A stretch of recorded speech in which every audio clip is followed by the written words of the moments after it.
தெனாலிராமன் கதைகள் மறுபிறவி. தெனாலிராமன் கொலை செய்யப்பட்ட செய்தி ஊர் முழுவதும் தீ போல் பரவியது. அப்போது சில அந்தணர்கள் மன்னரைச் சந்தித்தனர்.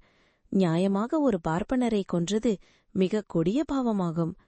அவனது ஆவி தங்களுக்கும் நாட்டுக்கும் கேடு விளைவிக்கும் என்றனர். இதை கேட்ட மன்னர் கலங்கினார்.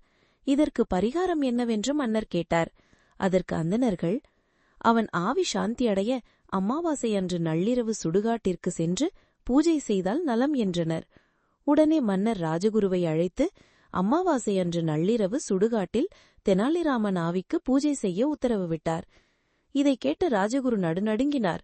நடுகாட்டில் நள்ளிரவு நேரத்தில் பூஜை செய்வது என்றால் எனக்கு பயமாக இருக்கிறது என்றார். அப்படியென்றால் துணைக்கு சில புரோகிதர்களையும் அழைத்துச் செல்லுங்கள் என மிக கண்டிப்புடன் மன்னர் கட்டளையிட்டார். மன்னர் கட்டளையை மீற முடியாத ராஜகுரு பூஜைக்கு ஒத்துக்கொண்டார். அமாவாசை அன்று நள்ளிரவு புரோகிதர்கள் சகிதம் சுடுகாட்டிற்கு சென்று பூஜை நடத்தினார்கள். ராஜகுரு பூஜையின் இறுதியில் அங்கிருந்த மரத்தை மேல்நோக்கி பார்த்து, தெனாலிராமனின் ஆவியாகிய பிரம்மராட்சசனே என்று பலத்த குரலில் அழைத்து, எங்களுக்கு ஒரு தீங்கும் செய்யாதே, உன் ஆன்மா சாந்தியடைய பூஜை செய்துள்ளோம் என்று சொல்லிக் கொண்டிருக்கும் போதே மரத்திலிருந்து ஒரு உருவம் பயங்கர சத்தத்தோடு கீழே குதித்தது. இதை பார்த்த ராஜகுருவும் புரோகிதர்களும் பயத்தால் நடுநடுங்கி அலறி அடித்துக்கொண்டு அரண்மனைக்கு ஓடினார்கள். அப்போது நடுநிசி நேரமாதலால் மன்னர் ஆழ்ந்த உறக்கத்தில் இருந்தார். இருப்பினும் மன்னரை எழுப்பினார். நடந்தவற்றை நடுக்கத்தோடு கூறினார். இதை கேட்ட மன்னர் இதற்கு பரிகாரம் காண ஆழ்ந்த யோசனை செய்தார். பின் ஒரு முடிவுக்கு வந்தார். தெனாலிராமன் ஆவியாகிய பிரம்மராட்சசனை ஒழித்து கட்டி நாட்டிற்கு நன்மை உண்டாக செய்பவர்களுக்கு 1000 பொன் பரிசளிக்கப்படும் என்று பறைசாற்றி அறிவிக்கச் செய்தார்.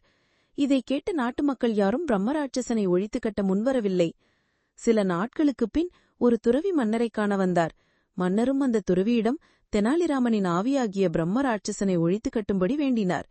இதை கேட்ட துறவியர், மன்னர் பெருமானே, கவலையை விடுங்கள், பிரம்மராட்சசனை என்னால் முடிந்தாலோ ஒழித்து கட்ட முயற்சிக்கிறேன். இது நிரந்தரமான ஏற்பாடாக இருக்காது.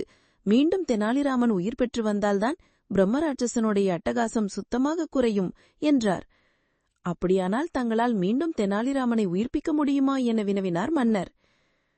ஓ, தாராளமாக என்னால் முடியும் என்றார் துறவி. மன்னர் மகிழ்ந்து, தாங்கள் தெனாலிராமனை உயிர்ப்பித்து காட்டுங்கள், அதுவே எனக்கு போதும் என்றார். உடனே துறவியர் தான் அணிந்திருந்த வேடத்தை கலைத்தார். நான் தான் தெனாலிராமன், துறவி வேடத்தில் வந்தேன் என்றார். இதை அறிந்த மன்னர் மகிழ்ந்து தெனாலிராமனை கட்டித் தழுவிக்கொண்டார். பின் 1000 பொன் பரிசளித்தார்.